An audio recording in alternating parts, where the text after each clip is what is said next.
Ok, comenzamos. Pues muy buenas tardes a todos. Les doy la bienvenida al 10º coloquio de investigación organizado por la Dirección de Investigación y Posgrado de la Universidad Rosario Castellanos. Mi nombre es Chantal Ávila y hoy voy a tener el gusto de modelar esta mesa titulada Salud Mental, Emociones y Bienestar Educativo, que corresponde a la maestría en Ambientes, Sistemas y Gestión de Educación Multimodal, más G. Bueno, esta mesa cuenta con la participación de dos distinguidas personas comentaristas a quienes me permito presentar. Comenzaré con el maestro Gabriel Vega Torres. Él es maestro en pedagogía. Sus líneas de investigación se centran en la educación intercultural, la educación indígena y las migraciones desde su dimensión pedagógica. Muchas gracias, maestro, por acompañarnos esta tarde. Es un gusto contar con su participación. Ok, voy a seguir con el maestro Ulises Sandoval Velázquez. Él es maestro en psicología y profesional de la educación con una sólida trayectoria en los sectores público y privado. Se desempeña en áreas técnicas de evaluación, asesoría y formación docente. Maestro, muchísimas gracias por acompañarnos y bienvenido a esta mesa de trabajo. Gracias. Buenas tardes. Muy bien, pues además de los comentaristas que hoy nos acompañan, pues también van a estar los estudiantes que van a presentar sus avances de trabajo terminal. Pero antes de comenzar, quiero permitirme brevemente explicar la dinámica de trabajo de esta mesa. Esta consiste en que cada estudiante contará con un máximo de 10 minutos para presentar los avances de su investigación. Al concluir cada exposición, nuestras personas comentaristas dispondrán de otros 10 minutos cada uno para brindar su retroalimentación correspondiente. Con el propósito de respetar el tiempo de todas las personas participantes, cuando el tiempo asignado esté por concluir o ya haya finalizado, voy a levantar la mano en la sección en el botoncito que viene aquí en Google Meet. Esto será como primer aviso visual para que vayan cerrando su exposición. En caso de que sigan, pues me permitiría intervenir para dar paso a la siguiente etapa de la sesión. Y les recuerdo que también, pues la retroalimentación, que más bien, que no hay retroalimentación, más bien no hay réplica y la retroalimentación la deben realizar con sus permanentes directores de trabajo terminal. Y bueno, eso sería todo. ¿Alguna duda hasta aquí con respecto a la dinámica de la mesa? ¿No? Todo perfecto. Muy bien. Pues entonces voy a invitar a nuestro primer estudiante. Él es René Gerardo Rodríguez, quien nos va a presentar su trabajo titulado Procesos de autorregulación del aprendizaje y manifestaciones emocionales en el IEMS, etapa Iztapalapa 1, un estudio multinivel desde un enfoque de género. René, adelante, te escuchamos y mucho éxito con tu presentación. Muchas gracias, muy amable. Bueno, pues quisiera antes que nada dar las gracias por permitirme dar los avances que llevamos hasta ahorita de nuestra tesis. En este caso, nosotros estamos trabajando en el plantel Iztapalapa 1 del IEMS, un tema que, para mi forma de ver, tiene mucha relevancia actual porque los estudiantes que nos están llegando, pues ahora sí ya son estudiantes que eligieron estar con nosotros. Anteriormente, nuestra población de estudiantes eran aquellos que por algún motivo no lograron entrar a sus respectivos opciones, y ahora sí ya tenemos estudiantes que viven aquí cerca porque esta preparatoria fue la primera preparatoria del sistema IEMS, que ahora ya tiene 26. Está en Iztapalapa, justo en el oriente, y ahí es donde estamos realizando esta investigación de tratar de concebir la autorregulación, las manifestaciones emocionales y el estudio de género en una sola investigación. Mi nombre es René Gerardo Rodríguez Avendaño y mi docente director es la doctora Ana Karen Cervantes Silva. El contenido de la presentación pues es una introducción, el planteamiento del problema, la pregunta de investigación que estamos desarrollando, los objetivos y la arquitectura metodológica de nuestra tesis, y finalmente unas reflexiones. Bueno, ¿por qué estudiar esta relación autorregulación, manifestaciones emocionales y género? Pues bien, en nuestro modelo educativo a los chicos se les propone hacer un proyecto terminal igual que nosotros lo hacemos. En este caso se le llama el problema eje. Ese problema eje forma parte de su evaluación final, es con el que salen del bachillerato. Las materias no tienen calificación cada una de ellas, sino al final se presenta este último problema eje, y en ocasiones hemos notado que hay manifestaciones emocionales al presentar el problema eje que no ayudan a los estudiantes en su buen desarrollo. También hemos observado que hay una notable diferencia entre las expectativas que le tienen sus padres a la presentación de este problema eje con respecto a sus hijos en su desempeño final. Las investigaciones que se han dado hasta ahorita, como lo vemos aquí en esta imagen, regularmente o estudian autorregulación, o estudian emociones, o estudian el género. Pero nada más Gaeta y colaboradores en el año 2023 ha presentado un estudio realmente integral, solamente que lo hace a nivel ya licenciatura, pero la mayoría de las investigaciones lo toman por separado. Entonces nosotros lo que estamos planteando es que durante el acompañamiento tutorial, porque nosotros tenemos tutorados como parte de nuestro desempeño docente, podemos influir en ellos de alguna manera para que se puedan dar cuenta de que pueden desarrollar ciertas capacidades, ciertas habilidades, tanto en la cuestión cognitiva como en la cuestión emocional, y entonces estamos planteando hacer esto que hizo Gaeta, este tipo de investigaciones en donde se logre una interseccionalidad entre autorregulación, emociones, pero metiendo el género no como una dimensión aparte, sino como una lente analítica. Entonces tenemos nuestro planteamiento de problema. La educación media superior exige una autonomía que en ocasiones todavía no se tiene por la edad. En nuestro contexto del IEMS, pues es básicamente un contexto que nosotros tenemos jóvenes, en este caso, que provienen de regiones o de zonas del Distrito Federal, de la Ciudad de México, muy desfavorecidas, y también del Estado de México. Hay una necesidad de este estudio. Entonces, planteamos nuestra pregunta de investigación. ¿Cómo se relacionan las emociones y la autorregulación en estudiantes del segundo ciclo del plantel Iztapalapa 1 del IEMS CDMX? ¿Y cómo un análisis multinivel con perspectiva de género puede guiar una investigación psicopedagógica para fortalecer la autorregulación, gestionar emociones y mejorar la participación? Nuestro objetivo sería analizar la relación entre emociones y autorregulación en estudiantes del IEMS desde un enfoque multinivel con perspectiva de género, en donde nuestros objetivos específicos será caracterizar las emociones y autorregulación en los estudiantes mediante un diagnóstico macro. Se hace con los estudiantes de todo el sistema plantel IEMS, analizar la relación entre las emociones y estrategias de regulación. Esto ya lo hacemos en un nivel que le hemos denominado meso, que es con solamente aquellos estudiantes que están en el segundo ciclo, y en el segundo ciclo porque es exclusivamente donde yo estoy impartiendo las asignaturas de química. Examinar la influencia de las mediaciones de género y finalmente integrar hallazgos para fundamentar una intervención efectiva.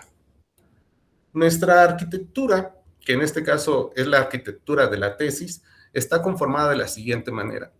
Hay una capa epistemológica donde nosotros lo que tratamos de hacer es, primero, identificar que cada una de las teorías, el constructivismo, la socioepistemología, el sociocognitivismo, cada una de ellas por separado no nos brinda la oportunidad de hacer esta integración y este estudio como lo queremos realizar.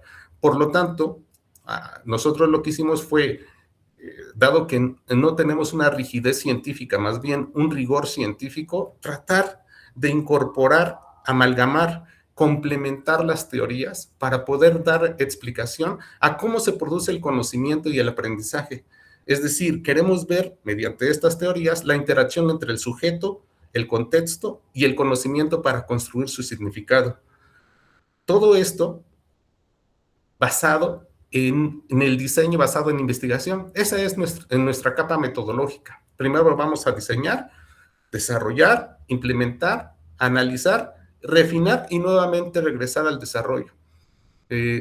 cabe hacer mención que este tipo de cuestiones ya están desarrolladas, ya se realizó el estudio, ya se hizo el diseño, el desarrollo, la implementación, análisis, y ya tenemos unos primeros resultados que nos pueden ayudar a hacer este refinamiento y regresar justamente a este ciclo que se menciona en este tipo de investigaciones. En cuanto a la capa teórico-conceptual, pues tratamos de amalgamar la autorregulación, centrados exclusivamente en el modelo cíclico de Zimmermann, las manifestaciones emocionales, centradas en Perrún, Vizquerra y otros, y el género solamente como una lente analítica de estudio. No vamos a meternos a las epistemologías feministas, sino nada más nos va a servir para determinar y para poder estudiar la relación autorregulación del aprendizaje con manifestaciones emocionales. En la parte de la tutoría, es el acompañamiento que se le da a estos estudiantes, ahí es donde se va a realizar, y nuestro artefacto de diseño va a ser una propuesta, o es la propuesta del diagrama de Piper. ¿Cómo se articula y se manifiestan en mi tesis este tipo de resultados? Pues el acompañamiento lo pusimos en un aula de Moodle, 1000 aulas, ahí con un principio de tautología en el cual el estudiante hace su aprendizaje por él mismo, con situaciones reguladoras que llevan tareas auténticas creadas por un servidor, actividades de aprendizaje y también con algo muy importante, con la retroalimentación y la reflexión continua. En la capa técnica hemos hecho entrevistas semiestructuradas, diarios de vida, historias de vida, la observación participante. También en este caso hicimos un análisis cualitativo y cuantitativo de cómo se sentían antes de la tutoría, cómo se sentían posterior a lo que llevaron en la tutoría.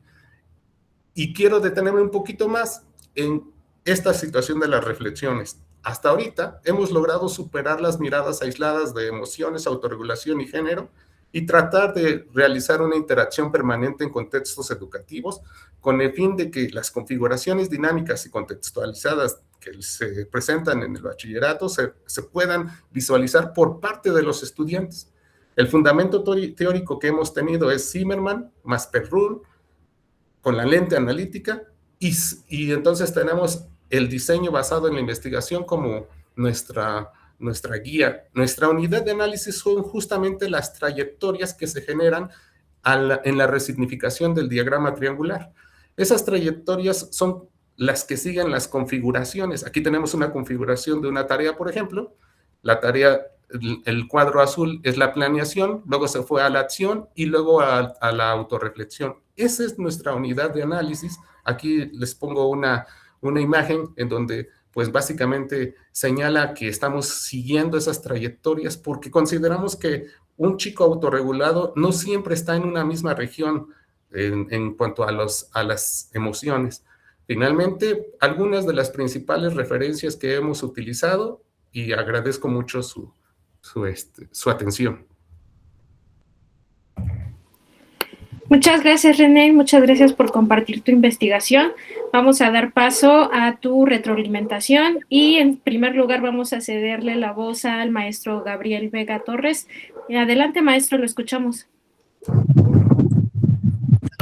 Buenas tardes. En primer lugar, pues, agradecer la invitación que se me hace para poder comentar estos trabajos que de alguna manera pues significa un acercamiento a las realidades que se presentan en los distintos niveles educativos de la ciudad, principalmente, como el caso que tú ahora presentas.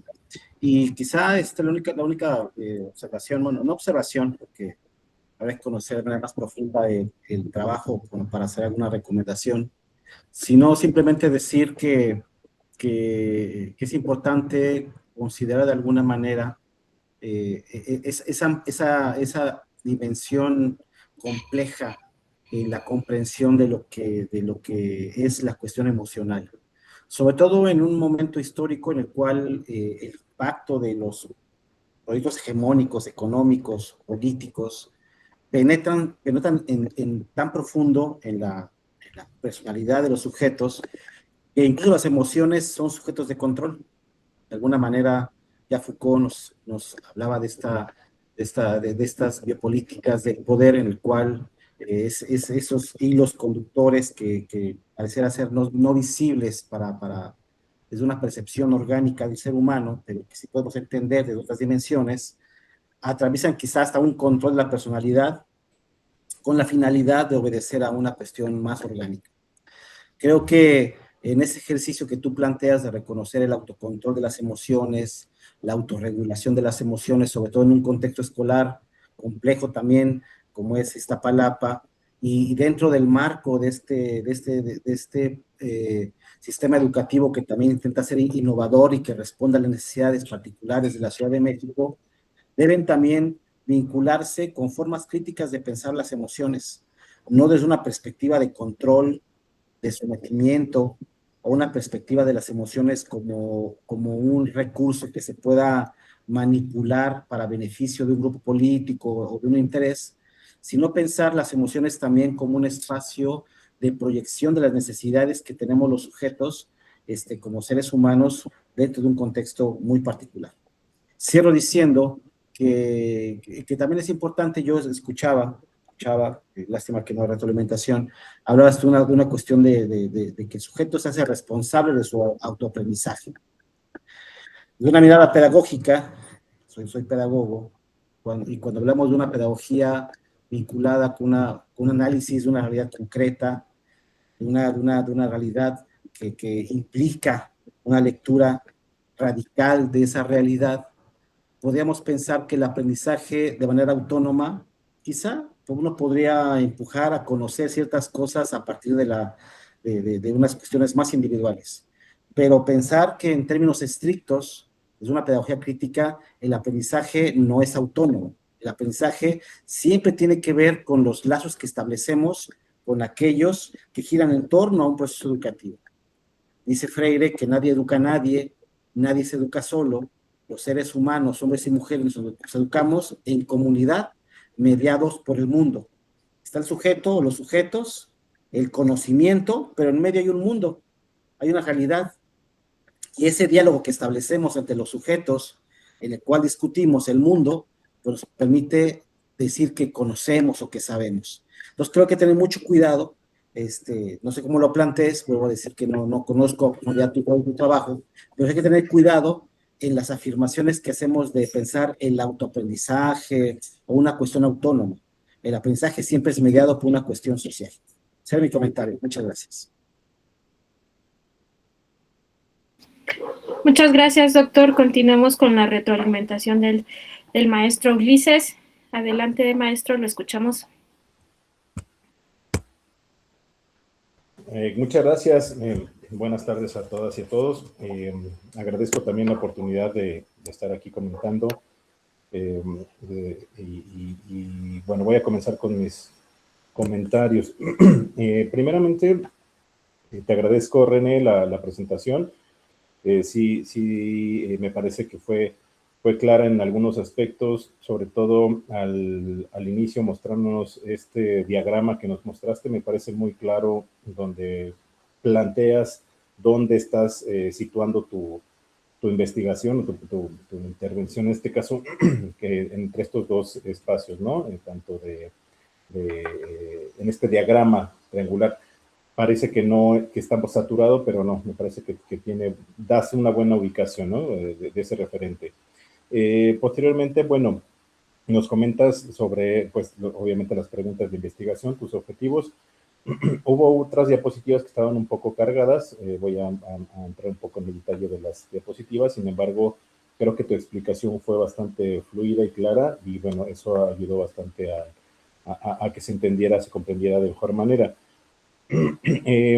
Fíjate que quisiera comentarte sobre el aspecto también de que al hacer una presentación de este tipo, es importante que sé que el avance que ya pues se tiene ya es como, no te puedes detener tanto en el tema de de la pregunta, de los objetivos, sé que esto ya se abordó, quizá lo puedes plantear en un esquema más resumido.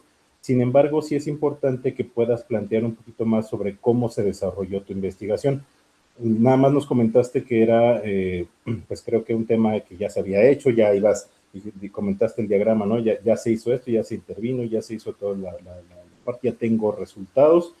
Sin embargo, sería interesante quizá que nos pudieras, a lo mejor para quienes estamos conociendo tu trabajo, ya lo dijo el maestro Gabriel también, ¿no? No conocemos a detalle tu trabajo y a veces como nuevos espectadores o lectores de tu trabajo, es bueno que puedas dar un poquito más de guía, sobre todo para conocer la línea de tu investigación. Esto nos llevaría a conocer pues un poquito más, no tan detallado, pero sí los instrumentos, conexión con la parte del sustento teórico que tuviste, qué instrumentos elegiste y cada instrumento hacia dónde te llevó. Eso creo que nos diría un poquito más de guía y hacia dónde se orientaron tus resultados. Eso obviamente nos conectaría con la parte que nos comentabas. Digamos, lo que tú abordaste fue desde un enfoque mixto, si no me equivoco, dijiste cuantitativo y cualitativo, y entonces ahí ya podríamos saber, ¿no? ¿Qué utilizaste para abordar el aspecto cualitativo? ¿Qué utilizaste para lo cuantitativo? Y quizá en ese mismo sentido, abonando un poco más, sería bueno que nos hubieras compartido también a lo mejor un poquito de estos resultados cualitativos, no sé, insisto, a lo mejor algún resultado, alguna opinión de tus participantes, alguna experiencia que hubieras recuperado de ellos en aspecto cualitativo, y a lo mejor en la parte cuantitativa, pues sí, a lo mejor tus datos duros o un poquito más algunos porcentajes, el ajuste que tuviste, el impacto, o no llamamos impacto, quizá digamos, visualizar un poquito más de manera cuantitativa cuál fue el resultado que tú tuviste desde esta perspectiva cuantitativa que lo abordaste, ¿no? Eso, obviamente, insisto, para que tú brindes un poquito más de guía para quienes estamos aquí conociendo tu trabajo. Me parece que es muy interesante lo que tú abordas. Obviamente es una población pues muy natural, digamos, desde el sentido de que se permite, obviamente, tener una variedad de población. Hay personas, pongo, en este caso son estudiantes de bachillerato, los cuales, pues, hay en una alcaldía en la cual, pues, tenemos una diversidad de población, muchas carencias, también hay gente que tiene oportunidades. Sin embargo, pues ahí encontramos, digamos, una mezcla muy, muy peculiar que creo que puede reflejar bastante bien situaciones del país en general, ¿no? Entonces me parece que es una buena población, nos diste un buen contexto acerca de ello, y en ese sentido nada más también te diría que un poquito puedes, en este caso, no sé, tu trabajo escrito, creo que está muy resumido y creo que nos diste mucho más elementos en la presentación. Sin embargo, creo que me falta un poquito más de conclusiones, ¿no? También ya con esta guía que te comentaba ahorita que puedes realizar con datos cualitativos y cuantitativos, aterrizarlo en unas conclusiones más claras, más evidentes, creo que sería buena opción, ¿no? Para que tú pudieras tener un panorama completo. Y recuerda que siempre, pues cuando queremos que alguien conozca nuestro trabajo, hay que hacerlo que brille, hay que hacerlo resaltar las cosas importantes, en este caso conclusiones o los resultados anclados con las conclusiones y que permitan visualizar este brinco, ¿no? De qué obtuve de resultado y qué estoy concluyendo, mi análisis, lo que tú derives de estos resultados, pues es importante para que resalte esto que tú estás desarrollando en todo tu trabajo. Creo que con eso serían mis aportaciones, me parece muy interesante y aquí concluyo mi intervención. Muchísimas gracias, maestro. Gracias por sus aportaciones. Muchísimas gracias a ti, René, por tu presentación y tu asistencia a esta mesa. Vamos a continuar con nuestro próximo estudiante. Invito ahora a Montserrat García Díaz, quien va a presentar su trabajo titulado Intervención educativa para la prevención del riesgo suicida, estrategias sensibles empáticas en el nivel superior. Montserrat, adelante, te escuchamos si estás lista. Sí, ¿me escuchan y ya pueden visualizar mi pantalla? Así es, la vemos. Perfecto, muchísimas gracias. Buenas tardes a todos. Mi nombre es Montserrat García Díaz. Estoy en la maestría de Ambientes, Sistemas y Gestión en Educación Multimodal y mi tema de investigación es intervención educativa para la prevención del riesgo suicida, estrategias sensibles y empáticas en el nivel superior. a cargo de la dirección del doctor Julio Ríos Peña, y mi comité de investigación, el doctor Javier Cruz Hernández y la doctora Ana Beatriz Vega Cruz. Partimos de esta propuesta para hacer un reporte, más que un reporte, un modelo de intervención a efecto de poder sensibilizar a los docentes de educación superior, sobre todo empezando por una inquietud en la Universidad de TAC, Campus Tlatelolco, que es donde la suscrita se encuentra dando o impartiendo clase. ¿Por qué se parte desde este campus? Porque se han tenido diversos riesgos en cuanto a la situación de atentar contra su vida los mismos estudiantes. Entonces, partimos de esa inquietud y es por ello que empezamos a hacer la investigación y el análisis, ¿no? Para poder documentar esta investigación tenemos distintas bases teóricas, ¿no? Para ello empezamos con poder documentar qué era el suicidio, cómo lo trata la Organización Mundial de la Salud, ¿no? Y nos dice que es un acto deliberadamente iniciado y realizado por una persona en su total conocimiento, expectativa y que evidentemente tiene el fatal desenlace de culminar con la vida. Por otro lado, tenemos al sociólogo Emilio Durkheim en su obra El suicidio de 1897, en donde nos habla que el suicidio, más allá de ser un acto meramente médico o clínico, es un hecho social y que toda muerte resulta directa o indirectamente de un acto positivo o negativo realizado por la víctima. Entonces, partimos de eso para generar un marco conceptual en donde discernimos las diferencias entre salud mental y salud emocional, ya que es muy constante poder confundirlas, ¿no? Una vez teniendo discernidas estas diferencias conceptuales, nos abocamos a un estado del arte en donde evidentemente vamos a tener una recolección de información a través de distintos autores extranjeros que nos van a dar pautas sobre cómo se trata el suicidio en estudiantes a nivel licenciatura en otros países, ¿no? Y qué es el avance que llevan en investigación al respecto y cómo se está visualizando. Pero lo cierto es que tomamos en consideración para esta investigación o hacemos énfasis en el doctor Ernesto Cotonieto Martínez, quien es un investigador mexicano y habla justamente de la salud mental en universitarios y en todos aquellos universitarios que sí o no son usuarios del servicio de salud mental de sus instituciones educativas, ¿no? Y él nos habla de la satisfacción de vida, ¿no? Y nos dice que el 47% se encuentra satisfecho, el 36% moderada y el 12% poco y el 5% insatisfecha. Este nivel de satisfacción de vida lo lleva en un inicio a las cuestiones universitarias, pero al final esta situación es de manera o es una escala a nivel nacional. En donde en esta escala arroja que el nivel de depresión en mexicanos es del 58.70% y aún más alarmante, el 63.89% tiene ya una sintomatología de ansiedad, por lo que evidentemente se tiene una ideación suicida. Cabe destacar y resaltar que este investigador nos habla de que la ideación suicida la tienen absolutamente todos los seres humanos, pero evidentemente se va, tiene, vamos a llamarlo así, una escala, ¿no? Y entonces el 63.89% ya está en moderada alta, derivado de la situación de vida como se ha venido desarrollando en los últimos 5 años.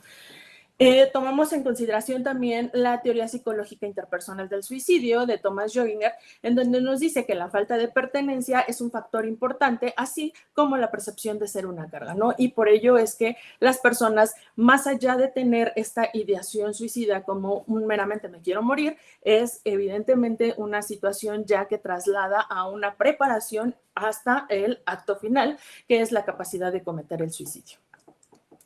En esta teoría, pues bueno, generamos este diagrama donde se genera cuando se juntan estas tres cosas, ¿no?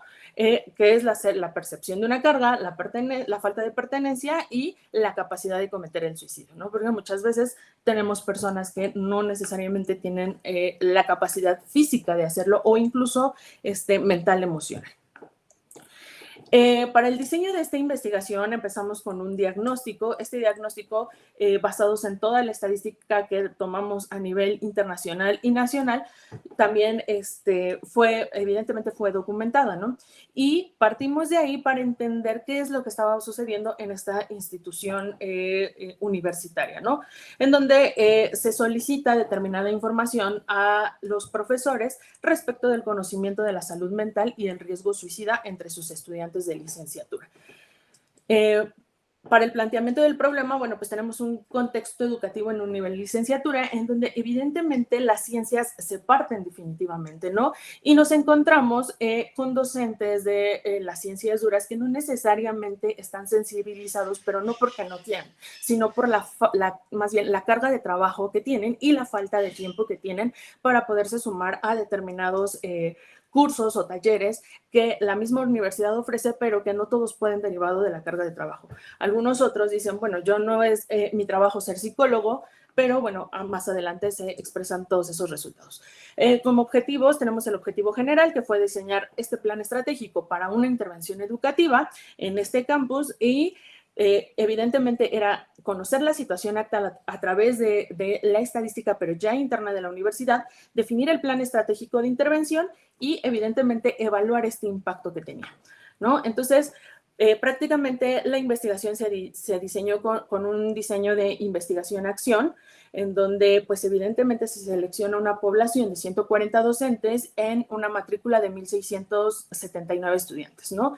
Y se toman como muestra 14 profesores, se hace un guión de entrevista donde se hacen matrices de análisis como EFI, F y FODA, ¿no?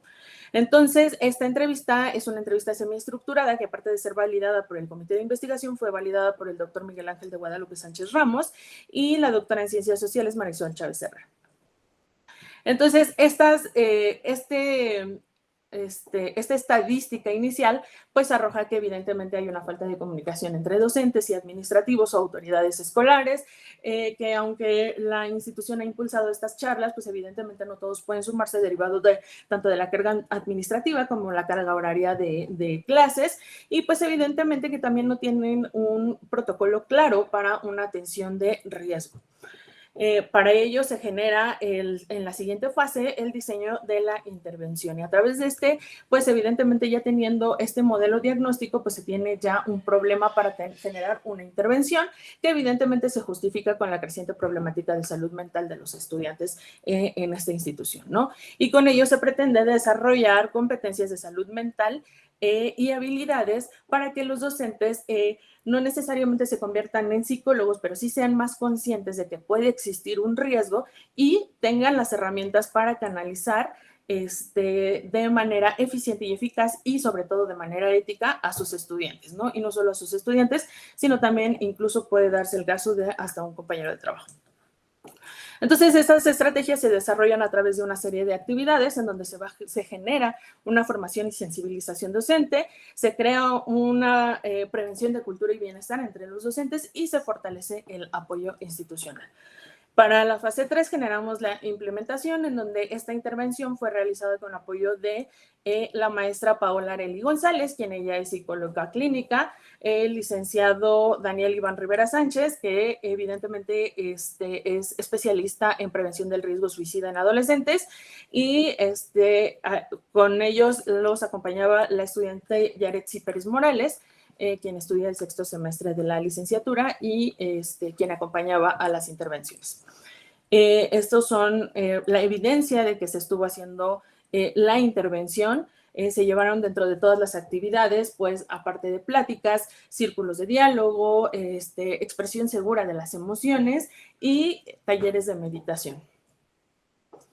Y bueno, también se tienen las actividades de retribución social que se han hecho hasta este momento en la investigación, en donde hemos participado en el tercer Congreso Nacional para la Prevención del Suicidio, miradas multidisciplinarias para la acción. Participamos en un simposio hablando del suicidio como parte de la insustentabilidad de la vida actual en la capital de Perú, en Surco, Perú, allá, sí, en Lima. También se llevó a cabo una práctica con docentes de educación básica que fue propuesta justamente por uno de los integrantes del comité de investigación, en donde, aparte de llevar el taller de intervención para los docentes, se llevó también un taller para sensibilización con los estudiantes de educación básica. Finalmente, pues bueno, ya tenemos la publicación o la primera publicación de este proyecto de investigación, ¿no? Evidentemente, pues bueno, las conclusiones es que se observó una transformación significativa de los docentes, porque más allá de verlo como una situación de obligación, terminaron viéndolo como que en algún momento nos puede pasar a todos, que nos podemos desbordar emocionalmente, que no necesariamente podemos controlar las emociones, incluso las propias o las de alguien más, y que necesitamos estar capacitados, así como con cualquier riesgo, como cualquier riesgo de protección civil que pudiéramos tener, también necesitamos estar capacitados no solo como docentes, sino como seres humanos, ¿no? Y cabe destacar que, pues bueno, como docente uno nunca sabe o no tenemos, no somos a veces conscientes de que cada uno llevamos una historia que es completamente diferente a los demás y que esta realidad es completamente diferente a la de todos, ¿no? Y por ello es que tenemos que ser más sensibles y más empáticos, no solo para con nuestros estudiantes, sino para con nuestros pares. Y es cuanto. Muchas gracias, Montserrat, gracias por compartirnos todo tu trabajo. Pues pasemos a tu ronda de retroalimentación. Voy a comenzar con el maestro Gabriel. Adelante, maestro, lo escuchamos. Muchas gracias. Pues en primer lugar felicitar a Montserrat también por su participación. Creo que de alguna manera refleja un acercamiento más fiel, digamos, a esta institución, que por lo que entiendo es una institución de educación privada, ¿verdad? Sin embargo, de alguna manera, no sé qué tanto se vincule con una cuestión de interés más bien, porque es muy distinto el acercamiento que es esta problemática desde la escuela pública a una institución de carácter privado, ¿no? Como que la forma de acercarse a esto creo que es una mirada distinta. Quizá de su perspectiva como investigadora no haya esta diferencia, pero en términos más convencionales creo que sí hay una diferenciación entre el interés público que hay de la salud mental, la salud emocional de los estudiantes, al interés que puede haber de una escuela privada que también tiene otra dirección de vida. Creo que es importante también que en este sentido de acercarte al planteamiento del problema, cuando hablamos de un planteamiento del problema, ubicamos ahí aquella coyuntura, aquel fenómeno que nos interesa abordar, en tu caso, que es particularmente la cuestión del suicidio, y pensar precisamente cómo el suicidio también se relaciona, tiene múltiples relaciones con otro tipo de fenómenos que no necesariamente se encuentran ubicados dentro del espacio escolar, que se ubican también dentro del plano familiar, dentro de una estructura social, económica, política, y que también es importante acercarse a la reflexión de esas diferentes dimensiones para poder situar el elemento que nos interesa. Creo que dentro de estas múltiples coyunturas que se van atravesando y que se van tejiendo en la sociedad en los últimos años, es importante también voltear a ver las miradas de cómo las juventudes han cobrado un papel relevante en el sentido de la formación de su personalidad, de su subjetividad, que no obedece necesariamente a las decisiones de la persona, sino que yo en la anterior presentación hablaba de esa biopolítica del poder, desde Foucault, y que nos habla también de una violencia sistémica que direcciona y que condiciona las decisiones que tenemos como sujetos. ¿Qué tanto la decisión de un joven de suicidarse realmente obedece a una decisión personal o más bien obedece a una dimensión estructural y sistémica que a lo mejor no ponemos el foco en esas situaciones? Y en este contexto del año 2026 está atravesado por una polarización política. Hablamos de un ascenso del pensamiento de ultraderecha, del ascenso también de los movimientos fascistas en diferentes partes del mundo, las invasiones, la descomposición social que atraviesa nuestro país, la violencia, los feminicidios. Esas cuestiones también pueden tener alguna influencia en la toma de decisiones del sujeto en torno a su vida y a su cuerpo. Sin embargo, creo que por la lectura que hago de tu trabajo está enfocado a poder construir una propuesta específica para poder atender esa problemática del suicidio dentro de la institución. No sé si en tu institución o en esa institución haya alguna tendencia de que suceda esta situación o se hace de manera preventiva. No lo sé, por lo menos no lo alcancé a escuchar. Lo que intento decir finalmente es que el trabajo sobre las juventudes nos debe llevar a plantearnos diferentes preguntas. Quizá una de ellas podría pensar yo, ¿hacia dónde se dirige la formación de la subjetividad de las juventudes en un contexto como el que tenemos actualmente, no solamente a nivel global, sino particularmente en nuestro país? ¿Qué decisiones toman los jóvenes en torno a esas estructuras políticas que inciden directamente en la vida de los jóvenes, ¿no? Cuando vemos, por lo menos como podemos ver, en un país como el nuestro, donde la mayor parte de los jóvenes que mueren en el narcotráfico son jóvenes, ¿dónde están esos espacios de acogida que deben darles espacio a ese joven para no dedicarse a otras decisiones de vida? ¿Dónde están aquí otras circunstancias que también es importante que el Estado, que las instituciones educativas tomen en cuenta para que el estudiante no tome una decisión de atentar contra su vida, ¿no? Creo que, a final de cuentas, la educación lo que intenta decirnos es qué tipo de propuestas educativas se deben construir en la formación de esos sujetos. Porque la educación como disciplina, como ciencia, como práctica, tiene también diferentes dimensiones, se direcciona a la formación humana. ¿Qué tipo de sujeto queremos formar? Y concluyo diciendo que esa tentativa de poder proponer quizá una intervención al final de esta investigación que tú haces, debe de pensar qué tipo de sujeto quiero formar, en el sentido de que ese sujeto resignifique y valore su propia vida, en tanto esa otra función, esa otra decisión de no hacerlo y de atentar contra su propia existencia, ¿no? Creo que por ahí también iría ese asunto. Habría que explorar también un poco más la cuestión del suicidio. Sí, Durkheim lo habló, pero Durkheim, el padre de la sociología, tiene más de 100 años su obra. Quizá habría que actualizar esas otras decisiones de quitarse la vida que ahora ya no operan como lo planteaba Durkheim en aquellos momentos, ¿no? ¿Qué decisiones toma el joven para tirarse al metro, para tirarse al río por el caso de un puente? Son otras las condiciones que obedecen a la toma de decisiones y creo que habría que problematizar un poco más fuerte esa dimensión. Será todo, Montserrat, muchas gracias. Gracias. Sí, gracias maestro por sus comentarios.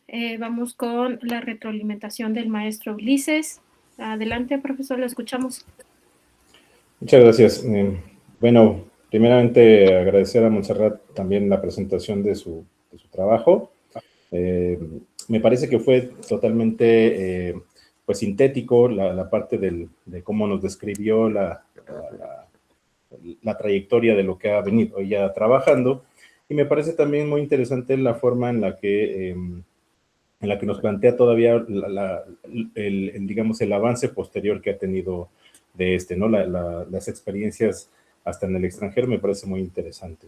Bueno, voy a empezar con los comentarios. Realmente, respecto de esto, muchas veces es importante que los comentarios sean debidamente considerados, Montserrat, en el sentido de que no quiere decir que tengas que cambiar en ese sentido todo lo que se te dice. Hay que analizarlo, hay que comentarlo, sobre todo con tu comité, digamos, de revisión, y con ellos valorar estos comentarios. A lo que voy es, por ejemplo, a mí me llamó la atención que tu título, así simplemente el título que tú planteas, me parece que es un título que no refleja todo el esfuerzo, todo el contenido que tiene tu trabajo.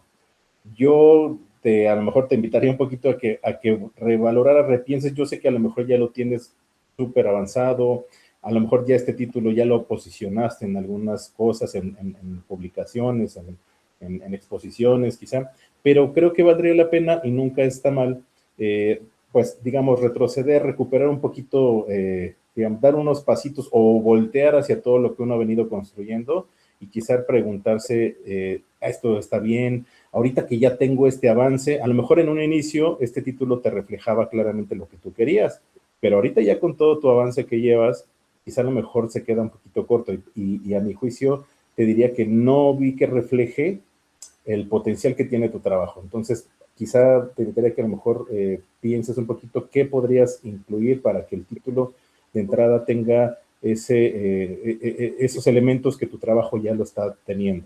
Y eso muchas veces cuando tú ves el título te llama la atención, te atrae, ¿no? Dices, ay, este tema me interesa. Pero cuando lo ponemos justamente tan corto, por ejemplo, cuando lo vi, te lo juro que pensé que era enfocado a estudiantes.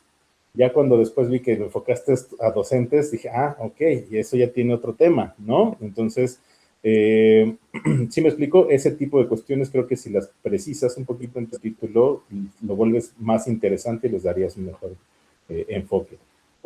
Me parece que tu trabajo tiene muy buen sustento teórico, lo tienes bien claro, lo tienes dominado. Sí es un poco, digamos, bueno, a lo mejor en lo que te centraste, por lo menos en la exposición, sí es un poco, pues, digamos, antiguo, ¿no? Yo sé que es el sustento, la base desde un inicio, desde donde parte, sin embargo, también valdría la pena que al presentarlo, quizá ya hagas más énfasis en bibliografía, en referencias más actuales, que te permitan justamente ya contextualizar lo que tú vas a abordar, es decir, una problemática en México, ¿no? Y ahora sí, más allá de eso, una problemática en una ciudad y en un contexto más específico. Eso te permite que obviamente pues lo que diga Durkheim no esté fuera de contexto. ¿Sí me explico? O sea, es una base, pero obviamente tienes que irlo aterrizando con referencias que te permitan más, tener más actual y contextualizada la problemática. Bueno, vi la perspectiva cualitativa, me parece muy bien abordado. Me llamó la atención la parte de la, bueno, en este caso es la población que elegiste, los 14 docentes.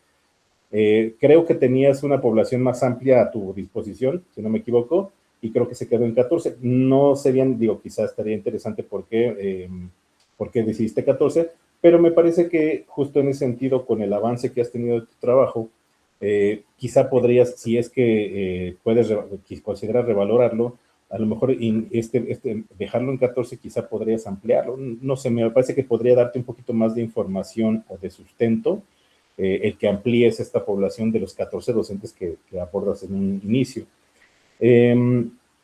Justo, digo, yo sé que no hay una cuestión de dudas, lo que uno logra ver en este pequeño espacio es creo que lo que uno puede, justo tiene para dar la opinión. Sin embargo, me interesó un poco por qué abordaste a los docentes, ¿no? Justamente hubiera pensado que el tema era los estudiantes como fuente principal en ese sentido, ¿no?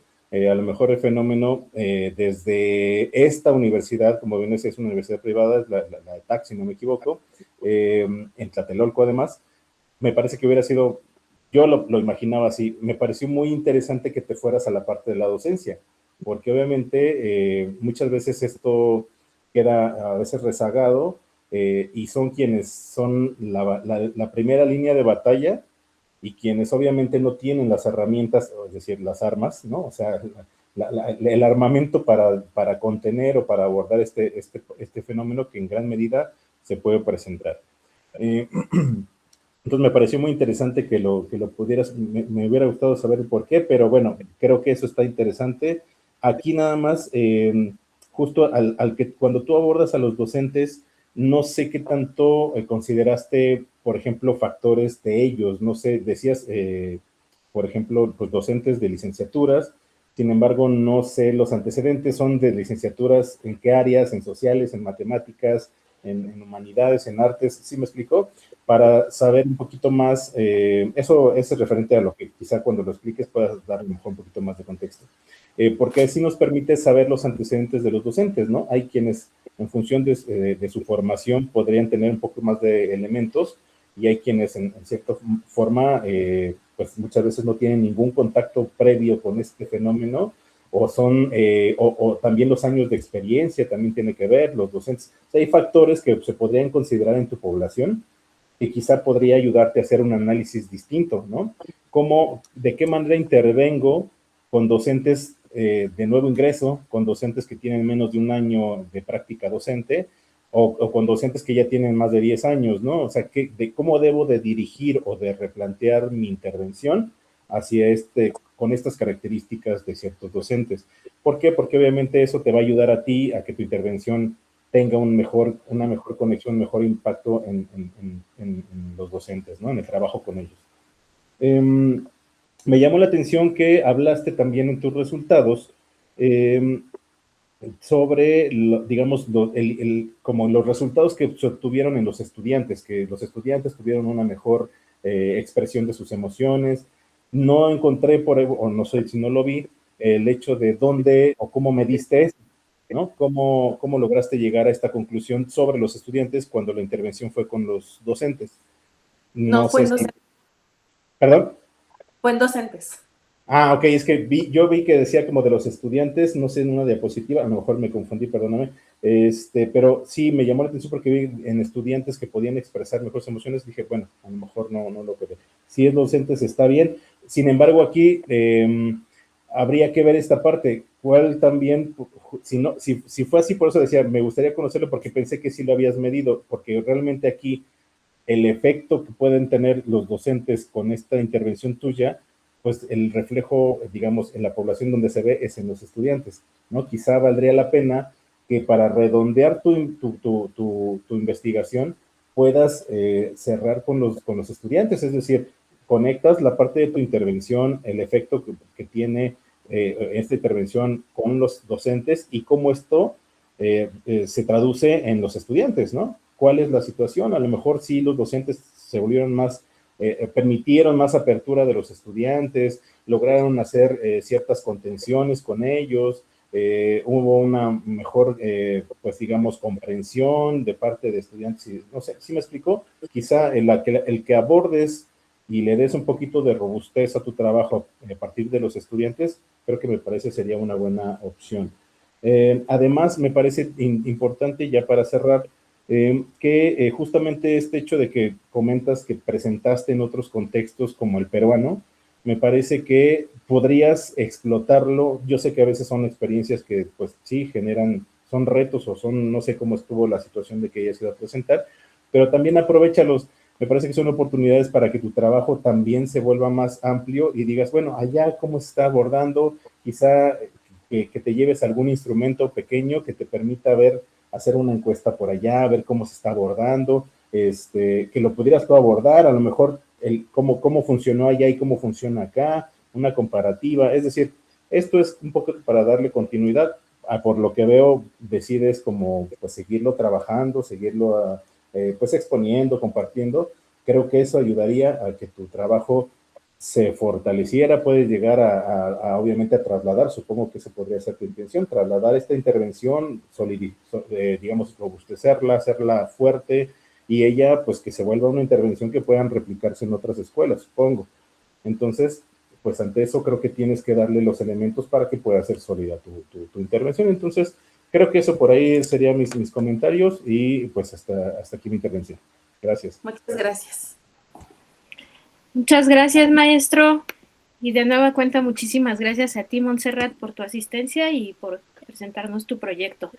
Continuamos con nuestro siguiente estudiante. Invito a Sandra Morales Bárcenas, quien va a presentar su trabajo titulado Visualizando la locura en la UNRC, una aproximación narrativa a las experiencias de salud mental en la educación superior.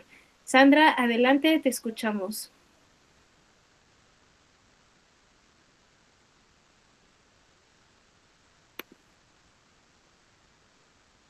Sandra, ¿estás con nosotros?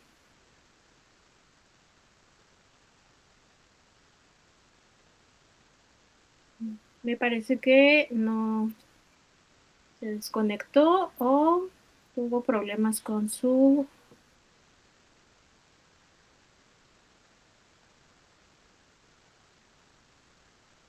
presentación. Denme un momento en lo que reporto esta inasistencia.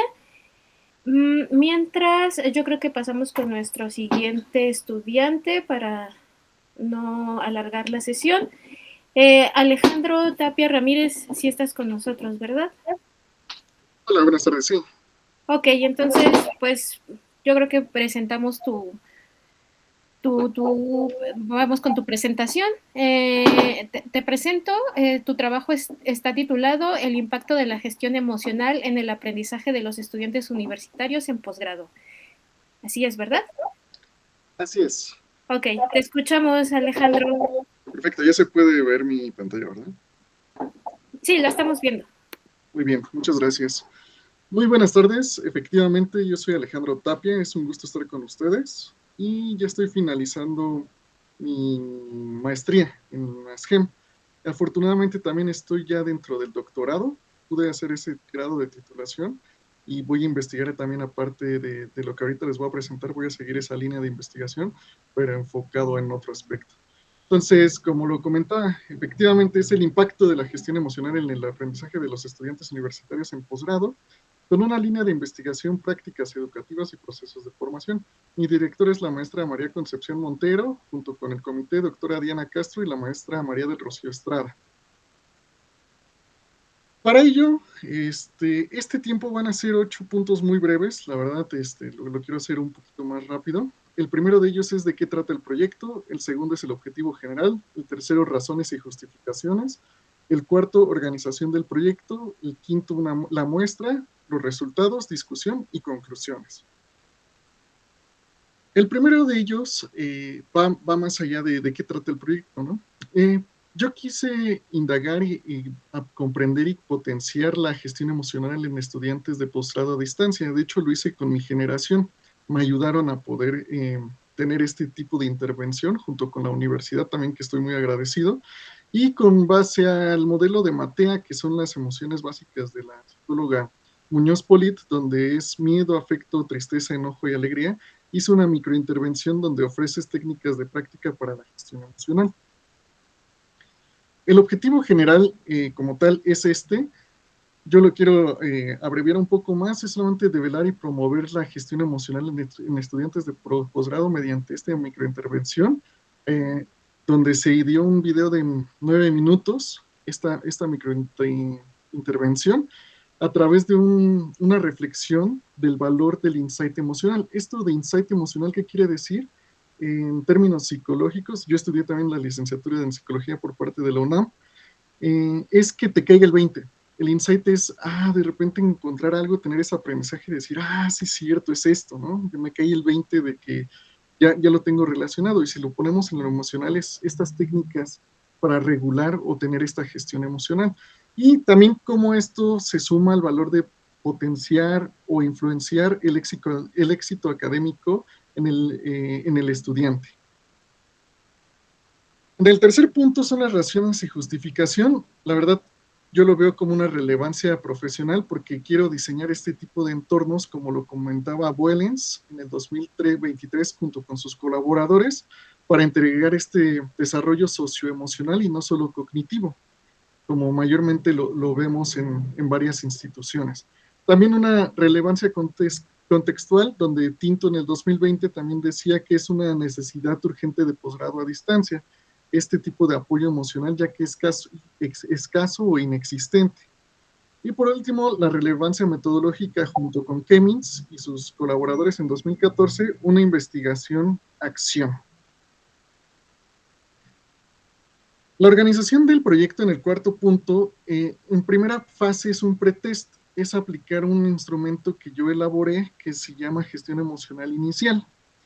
Para ello tenían que contestar 10 afirmaciones en una escala Likert del 1 al 5, donde 1 es totalmente en desacuerdo y 5 es totalmente de acuerdo. Después de que se tiene esta visualización, este pretest, se va a hacer una segunda fase con esta microintervención que les comentaba, que es un video de 9 minutos que se llama Matea tus emociones. Ahí te enseñaban unas técnicas para poder tener esta regulación, esta gestión emocional y tomar mejores decisiones. Y por último, una fase post-test donde se aplicó un instrumento para reforzar el aprendizaje de esta microintervención y ver cómo se impactó en la conciencia emocional. Todo esto lo apliqué del 18 de marzo de este año al 6 de abril. En el quinto punto es la muestra. Vamos a tener una población de 30 estudiantes de MASGEM de la generación 2024, donde la meta mínimo necesaria eran 25 personas que pudieran contestarlo, hacer todas estas fases, con una confianza del 95% y un error del 8%. Mi muestra real que se obtuvo fueron 27 estudiantes con una confianza igual del 95%, pero disminuyó el error con el 6%, entonces mejoró un poco el margen. Y también la participación real fue del 90%, ya que tuve 27 de 30 establecidos. El punto número 6 son los resultados. Aquí vamos a ver unas tablas, como les comentaba, aquí lo quise resumir un poco más. Y en el nivel 4 y 5 es de acuerdo, en neutral y en desacuerdo. En otras palabras, el ítem de autoconciencia e insight son el 1, el 5 y el 9. En esto que se pudo ver que los estudiantes tuvieron cierta incertidumbre al principio y el insight emocional se desarrolla gradualmente con base a la intervención.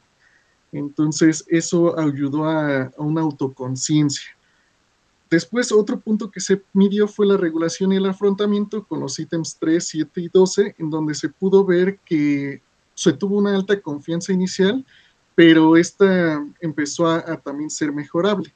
Y la experiencia formativa ayudó también a generar esta metacognición, aunque una de las cosas es importante automatizar las técnicas, es un proceso gradual, igual que como lo comentaba Panadero en el 2024.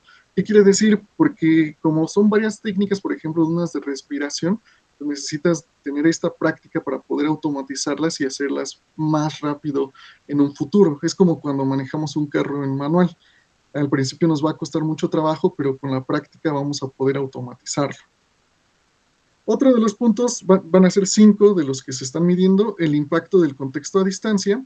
Se puede ver que a la gente se le da más ansiedad en la presión académica, es decir, cargas de trabajo, plazos, etcétera, que por una distancia social. Yo honestamente sí pensaba que iba a tener esta ansiedad de que no se tenía esta convivencia cara a cara como en la manera presencial, pero aquí se ve que es una presión académica lo que genera más estrés, por lo que en futuras intervenciones pues hay que empezar a verlo más en priorizar el manejo de carga y no socialización presencial.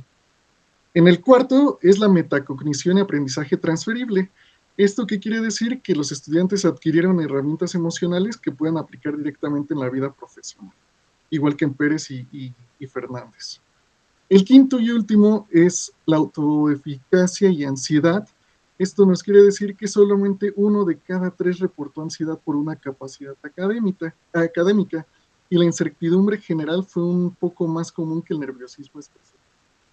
Entonces, ya después en la postintervención se tuvo una serie de preguntas, fueron unas 5 que veías lo de la identificación del video, que es lo que se comprendió, y solamente 2 alumnos confundieron el propósito de la respiración, lo que les comento, esto de la técnica de respiración a la 4-7-8. Esto calma mucho cuando tienes una emoción, cualquiera que sea, y ayuda al sistema nervioso. Hay que reforzar este tema para que quede un poco más claro. A lo mejor en los videos luego enfocarse un poco más para poder aterrizar más estas técnicas.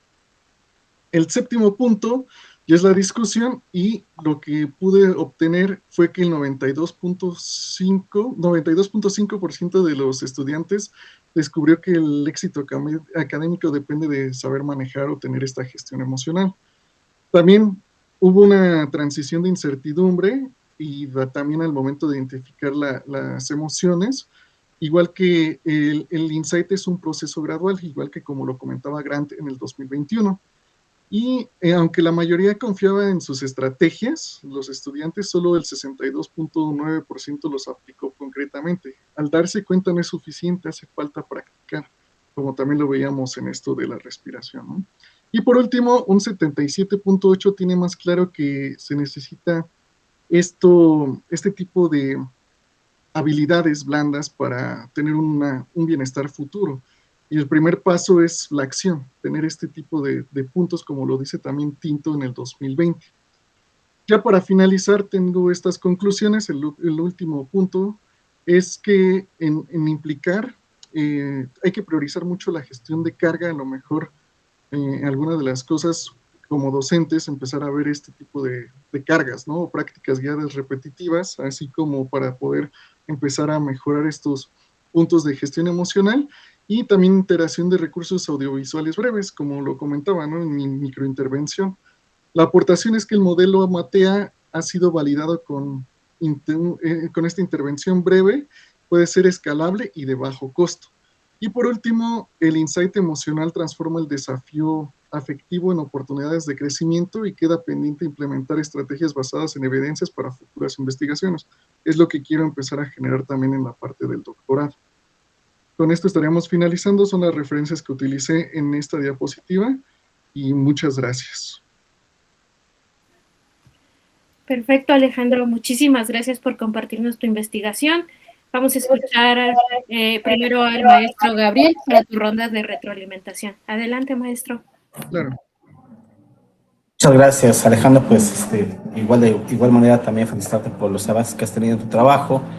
Creo que pues ustedes son, digamos que, el principal vínculo con ese tipo de temáticas que a veces pareciera ser que vienen de otro planeta o vienen de otro lugar, pero son condiciones que aparecen de alguna manera bajo estas coyunturas, esas dinámicas sociales que ahora se visualizan en estas nuevas formas de educativo, ¿no? A partir de la pandemia se vienen acelerando esos cambios tecnológicos a través de ofrecer otro tipo de alternativas a la formación que no tenga que ver solamente con la cuestión presencial. Y creo que esta cuestión de estudiar un posgrado a distancia, pues también implica otro tipo de situaciones y otro tipo de implicaciones que se van asomando también dentro de estas relaciones pedagógicas. Yo quisiera comentar un elemento que siempre me ha llamado la atención.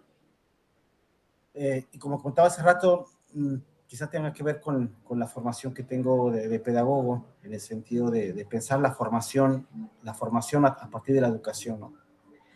Y estos espacios que tú planteas, de la formación a través de espacios virtuales, a distancia, híbridos, como es nuestra propia universidad, y que de alguna manera plantean otras formas de tender un ejercicio pedagógico, pues también tiene repercusiones en cómo lo asumimos como estudiantes, como maestros, como institución, ¿no?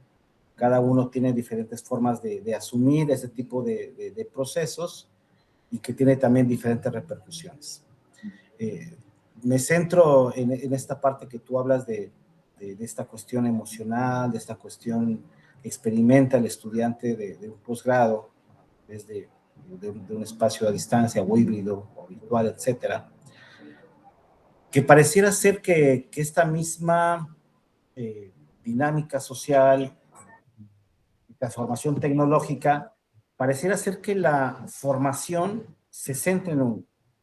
Hablamos de la autoformación, hablamos del manejo de emociones individuales, hablamos de un estrés individual, hablamos de procesos, tú hablaste de éxito, que el éxito académico se vincula también con el manejo de emociones, por lo que usted en alguna diapositiva, ¿no? Pero ¿qué tanto ese éxito se refiere a un éxito individual, ¿no? Y no un éxito compartido con quien está conectado al mismo tiempo en mi plataforma. Todo esto para decir que el vínculo pedagógico se ha transformado en ese tipo de espacios. Y que esto nos lleva también a poder decir quiénes aprenden, qué aprenden, cómo también se identifica y se define el aprendizaje por ese tipo de mecanismos. Creo que la misma dimensión corporativa de los dueños de las plataformas, también insertan ahí un discurso del aprendizaje, pero de manera individual, del éxito individual, de la eficiencia individual, de toda una serie de elementos pues, que vinculan más con el sujeto, con el dueño de la computadora, con el dueño del teléfono, ¿no? Y se olvidan y se van dejando otros planteamientos que tienen más bien con una construcción social del conocimiento, ¿no? Esta mediación de conocimiento que tenemos aquí en esta sesión pareciera que solamente va dirigido al que me escucha, en este caso Alejandro, ¿no? Y el que está hablando. Y a lo mejor los demás quedan fuera de la discusión hasta que uno se dirige a ellos. Todo esto para decirte que a pesar de que estamos ante un escenario distinto de nuevas formas de pensar lo educativo, hay cuestiones muy elementales que no tenemos que dejar desapercibido, ¿no? Y es la cuestión del conocimiento como una construcción social. Y que algunos planteamientos que se hacen desde otras disciplinas, pues también se direccionan más por pensar lo educativo en términos más bien corporativos, en términos de eficacia, de eficiencia, de éxito, de rendimiento, pero que son individuales, ¿no? Están situados en el sujeto y que de alguna manera plantean otra forma de verlo educativo. Uno de los elementos que distinguen, por lo menos en el discurso a la Universidad Rosario Castellanos, es la construcción social del conocimiento y esta responsabilidad que tenemos todos cuando nos conectamos a una UCA o a un coloquio, es de que pues, compartimos este espacio, tenemos que convertirlo en un espacio de diálogo. Pero pareciera ser que a veces se difumina, se desvanece, se desaparece y volvemos al carril del individualismo, ¿no? Y que estos metarrelatos que no son neutrales, porque ninguna ciencia es neutral, también intentan depositar o instaurar en las diferentes disciplinas esto que en esencia, por lo menos la Rosario Castellanos trata de desbaratar o desarticular, ¿no? No olvidemos que todo conocimiento es social, todo conocimiento es colectivo, todo conocimiento es comunicativo. Decía Freire que si no hay comunicación, no hay educación. Si no es un acto comunicativo, no es un acto pedagógico. Y que todo acto educativo es político. Pero no podemos politizarnos, porque también las emociones son políticas en este momento que estamos viendo actualmente, porque políticamente hay alguien que le interesa mover la emoción, mover el sentimiento de que yo soy el mejor, yo tengo éxito, yo aprendí, tengo el certificado, bueno, ¿y los demás? ¿No?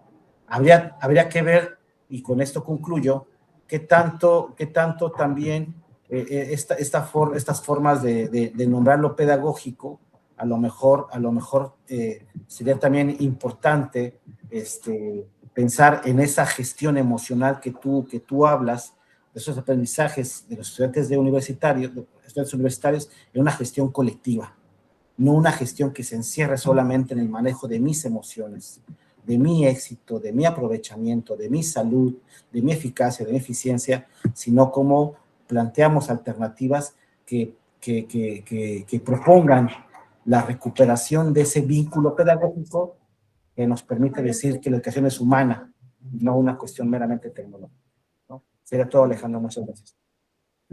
Muchas gracias, maestro. Muchas gracias, maestro, también por su tan acertado comentario. Vamos con el maestro Ulises Sandoval. Adelante, maestro, escuchamos ahora sus observaciones. Muchas gracias. Bueno, pues Alejandro, muchas gracias también por tu presentación. Siempre es grato observar esta parte de un trabajo tan digamos, que nos permita adentrarnos al fenómeno, es decir, conocer esta parte de un fenómeno que no se aborda casi. Esta parte me parece que abordas muy bien el tema en un contexto donde pues tus compañeros son tu propia población, entonces me parece muy, muy bien aplicado. Bueno, aquí nada más voy a hacerte unos comentarios referente, como le comentaba a tu compañero anteriormente, creo que vale la pena a veces hacer esta retrospectiva de regresarse a revisar de nuevo este planteamiento que hicimos desde pues título, toda esta parte de los objetivos, qué tanto estamos llegando, si lo alcanzamos. Muchas veces el objetivo general lo dejamos perdido y nos seguimos por otra línea. Y entonces ya cuando vemos eso, ay, híjole, creo que el verbo que yo puse ahí me parece que lo sobrepasé o quizá me faltó alcanzarlo, pero en fin, esta revisión ayuda a que vayamos, digamos, fortaleciendo la estructura de nuestro trabajo. Primeramente, me llamó la atención la parte del que le llamas, o sea, lo mencionas como pretest, post-test. Me llamó la atención justo que en el post-test no esté planteado o sea, planteaste 5 preguntas, ya no fueron lo que abordaste en un principio, o digamos, un instrumento que te reflejara quizá con mayor amplitud el efecto que tuviste. Me parece que aquí al hablar de pretest, post-test, sí tienes que dar un poquito más de claridad en esta comparativa previa a lo que obtienes al final. Entonces, me parece que tu instrumento del post-test, pues quizá, por lo que veo, digo, insisto, todos estos comentarios son en función de lo que tenemos de información. Si no es así, contempla nada más bueno, mi comentario quizá no tendría tanta certeza, pero a mí me parece que con esta información se queda un poco corto el instrumento, quizá eso ya no te permite que sea claramente un pretest post-test, sobre todo para darle un poquito más de solidez. Posteriormente lo que veo es justo tus conclusiones. Nos das datos como muy claros de porcentaje, sobre todo de avance, de cómo tuvieron un impacto, tuvieron un cambio, un ajuste en regulación desde aquí, en metacognición, autoeficacia y ansiedad. O sea, nos das todo el repertorio. Sin embargo, no sé de ahí claramente como que por dónde fue que obtuviste todos estos datos, si fue del post-test nada más o justo hiciste una comparativa, quizá un poquito más de información al respecto de cómo obtuviste esta información, ayudaría un poquito más a aclarar al lector y al espectador en un futuro que puedas presentar tu trabajo o que le des continuidad. Me gustó mucho que pudieras incluir la parte de digamos, las recomendaciones, o en este caso en tu discusión, que pudieras incluir justamente estas áreas de oportunidad. Creo que es algo bueno porque le das línea a lo que tú vas a continuar haciendo.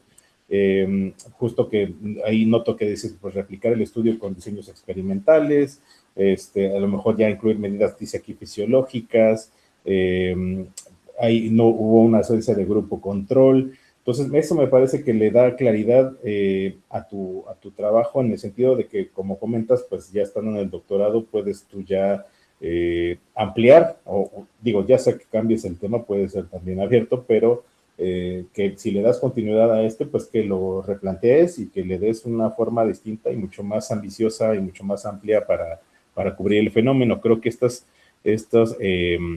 digamos, áreas de oportunidad o estas limitaciones que tú identificas, me parece que son muy buenas porque nos dan justo claridad hacia dónde podemos orientar o poner énfasis en un futuro.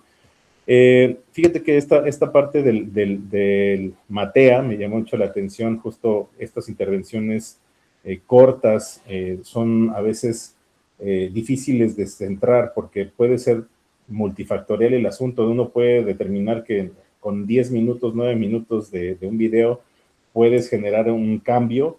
A veces es bien difícil de demostrar, es decir, ¿no? ¿Cómo puedes decir que son los 9 minutos si no es las 2 horas que pasó en el transporte público la persona que lo vio, ¿no? O sea, me refiero, hay tantos factores por una intervención tan corta que puede ser difícil determinarlo. Sin embargo, me parece que lo centras bien, lo aterrizas bien y sobre todo es un buen arranque para que justamente le des seguimiento y puedas, como bien lo dices, a lo mejor replicar el estudio y eso ya te permitiría tener certeza de que tu intervención en efecto sí es viable y efectiva, ¿no? En ese sentido, pues creo que no tengo más comentarios. Me parece que esto vas a tener la oportunidad de seguirlo, digamos, modelando, trabajando, robusteciendo, ampliando, y me parece que esto es muy bueno, tiene muy buena perspectiva, sobre todo porque supongo también abordarás población que está en la universidad y que me parece que es importante también empezar a generar este tipo de estudios que internamente nos hablan de cómo está la población estudiantil de nuestra universidad, ¿no? Entonces, me parece muy bien. Aquí termino mi comentario. Gracias, Alejandro. Hasta luego. Muchas gracias, maestro. Muchísimas gracias, maestro Ulises. Pues igual a ti, muchísimas gracias por tu participación, Alejandro. Pues vamos a ver si Sandra ya se encuentra con nosotros. Ay, sí, ya, perdón. Ok, Sandra, no te preocupes. Bueno, voy a presentar tu trabajo. De nueva cuenta, es Visualizando la locura en la UNRC, una aproximación narrativa a las experiencias de salud mental en la educación superior. Si estás lista, te escuchamos. Sí, ya voy. Les presento mi pantalla.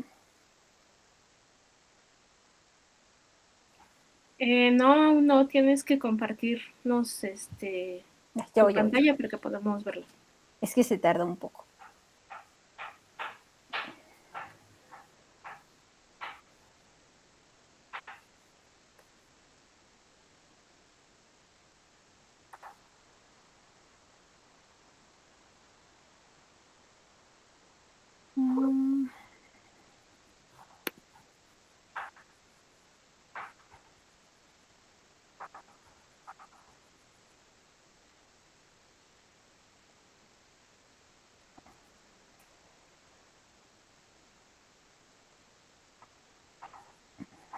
Todavía no, ¿verdad? Todavía no se presenta. Sí, ya estamos viendo tu pantalla ahora.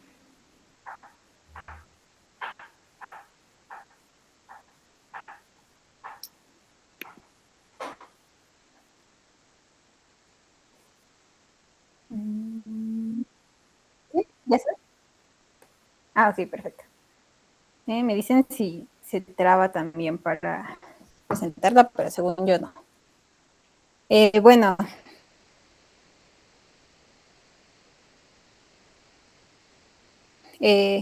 Este se llama Experiencias desde la locura en la educación superior, una intervención educativa participativa para la visibilización de la locura en la Universidad Nacional Rosario de Castellanos. Una disculpa, pero al parecer al internet se le ocurrió que era buena idea reiniciarse. Bueno, esta investigación parte de reconocer que las experiencias relacionadas con la salud mental dentro de la universidad continúan atravesadas por procesos de estigma, invisibilización y exclusión. Estas condiciones dificultan que muchas personas compartan sus experiencias, soliciten apoyo o encuentren espacios donde sus vivencias sean reconocidas. Además, las respuestas suelen centrarse en la gestión individual del malestar, dejando poco espacio para cuestionar la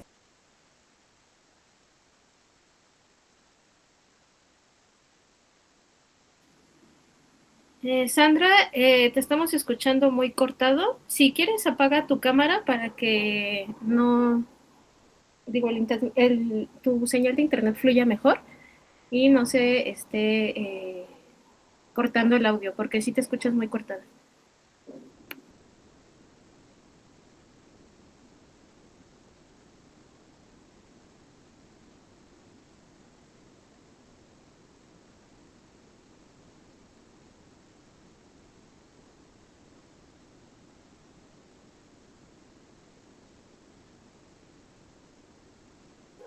Solo tu micrófono, perdón, sigue apagado.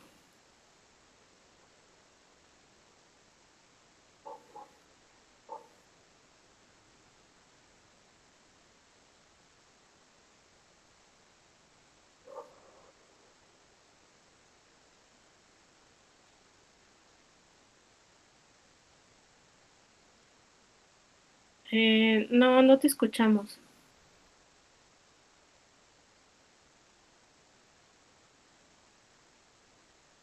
Si quieres, deja de presentar y reinicia como todo, a ver si eso nos funciona.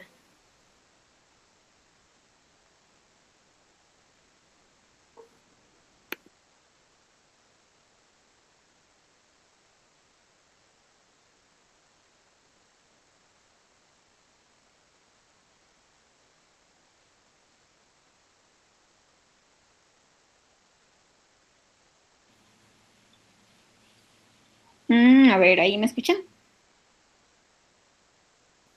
Sí, te escuchamos ya mejor. Sí, ¿verdad? Ok. Bueno, espero que no se corte, si no cualquier cosa, pues me avisan y ya veo para conectarme en otro lado a ver si funciona. Bueno, entonces la propuesta se construyó a partir de 3 principios: la reflexión crítica, el diálogo y la participación. Con ello se buscó comprender... Sandra, perdón que te interrumpa otra vez, no estamos viendo tu pantalla.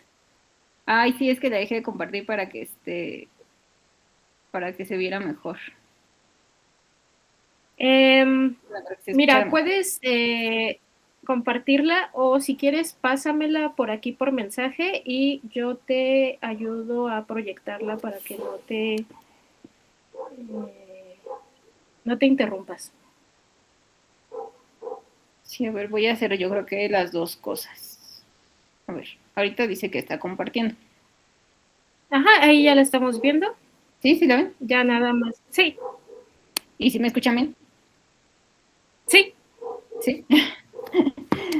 Ok, Sí, todo correcto ya.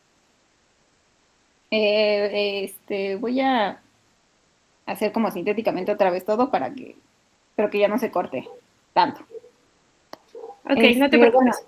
Bueno, ok, ahora sí, bueno, la investigación se llama Experiencias desde la locura en la educación superior, una intervención educativa participativa para la visibilización de la locura en la Universidad Nacional Rosario Castellanos. Van a ver un poquito distinto de lo que recibieron ustedes en escrito, pero bueno, esto también corresponde a cómo se va a ir dando la investigación y cómo va evolucionando. Bueno, esta investigación parte de reconocer que las experiencias relacionadas con la salud mental dentro de la universidad continúan atravesadas por procesos de estigma, invisibilización y exclusión.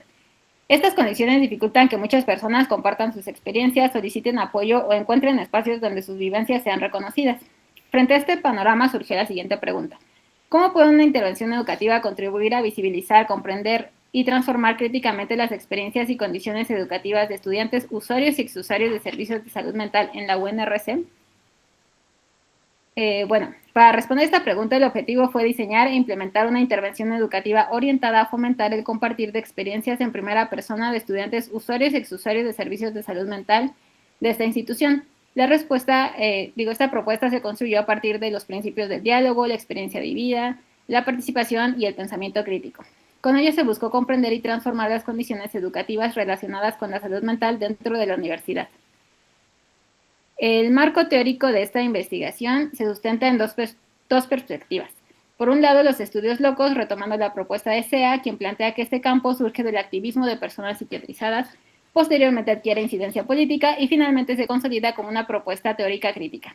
Su principal aportación consiste en reconocer que las personas psiquiatrizadas no solo son objeto de investigación o intervención, sino también productoras de conocimiento. Por otro lado, la pedagogía crítica de Freire, que entiende la educación como una práctica de diálogo, reflexión crítica y transformación de la realidad. Ambas perspectivas comparten una misma premisa. Quienes viven una experiencia también producen conocimientos fundamentales para comprenderla y transformarla. Es así como llegamos a la metodología. La investigación inició como una investigación de acción participativa, esta propuesta de Falsborda, que de hecho Kemmis y McTaggart presentan como una espiral metodológica. Este diagrama en espiral, que está del lado izquierdo, muestra que el proceso no fue lineal, sino un ciclo permanente de planificación, acción, observación, reflexión y evaluación. Fue precisamente en la evaluación continua donde se permitió reconocer que las formas de participación inicialmente previstas no respondían a las necesidades de las y los participantes.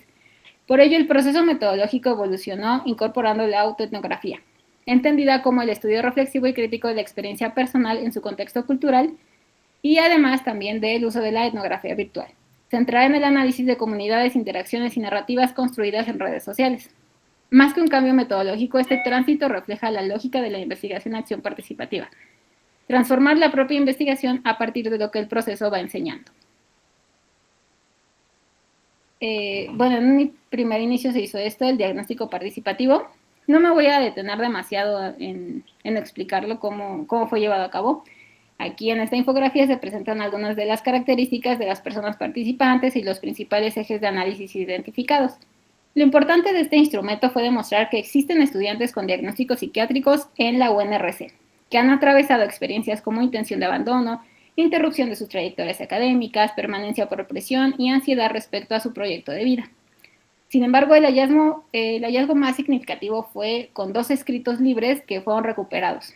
Aunque numéricamente son pocos, pues estos testimonios también fueron muy ricos para el diagnóstico y permitieron comprender aspectos que inicialmente emergen mediante preguntas estructuradas.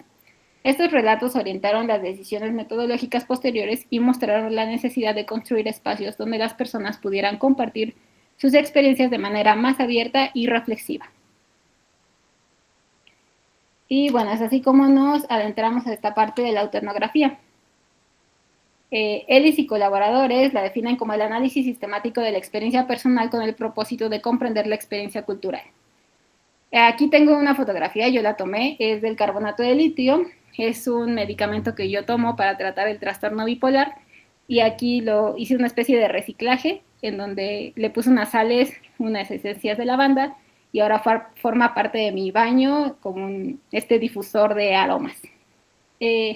Esta fotografía representa un objeto cotidiano que forma parte de mi vida, pero que en esta investigación deja de ser únicamente un medicamento para convertirse en una herramienta de reflexión.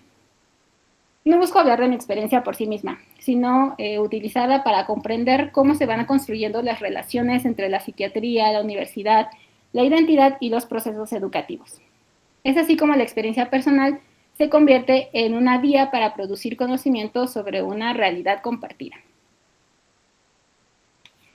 Aquí tengo una cita de Denzin y Lincoln que menciona: lo que necesitamos es una comunidad metodológica y ética que respete y celebre la diversidad paradigmática y metodológica.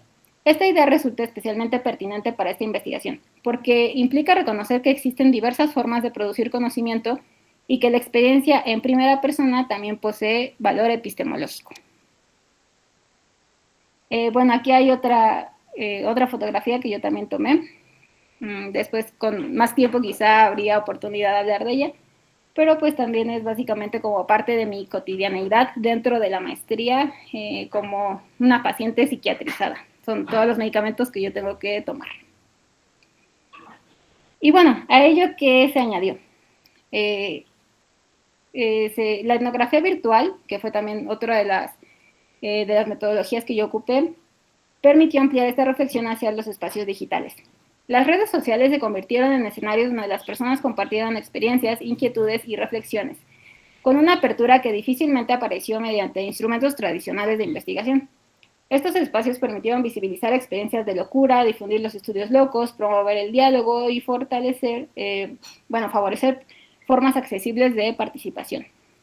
Así, en conjunto, la autoetnografía y la etnografía virtual van a mostrar que las personas psiquiatrizadas no solo aportan información para una investigación, sino que también somos productoras de conocimiento, interpretamos críticamente nuestras experiencias y construimos saberes colaborativos. Aquí ven algunas de las publicaciones que yo hago en las redes sociales del proyecto y algunas de las respuestas que yo he obtenido de parte también de personas que voluntariamente han escrito sus experiencias.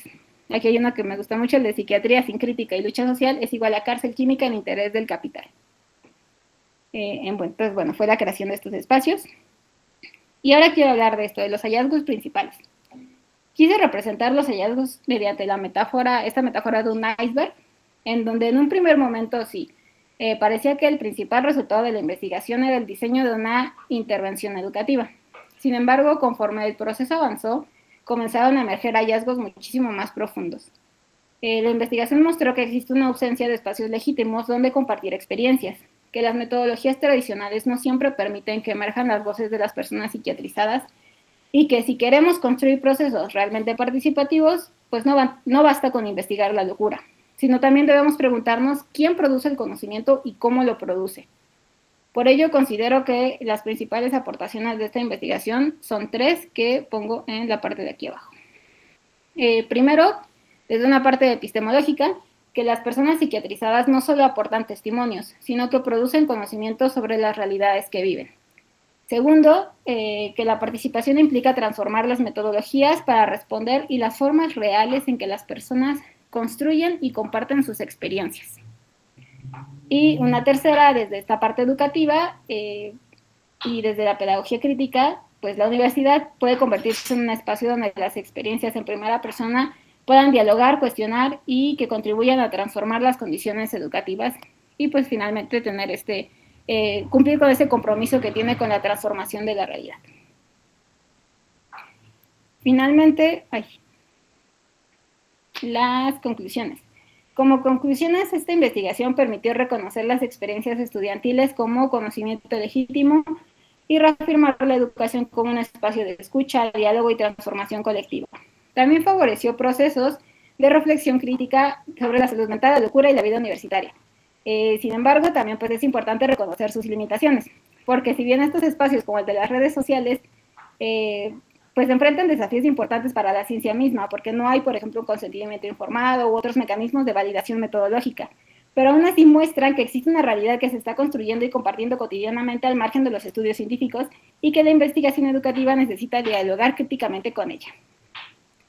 Y pues eso sería todo, y aquí los dejo con una cita de Paulo Freire. Nuestro papel no es hablar al pueblo sobre nuestra visión del mundo, sino intentar imponerla a él, sino dialogar con él sobre su visión y la nuestra.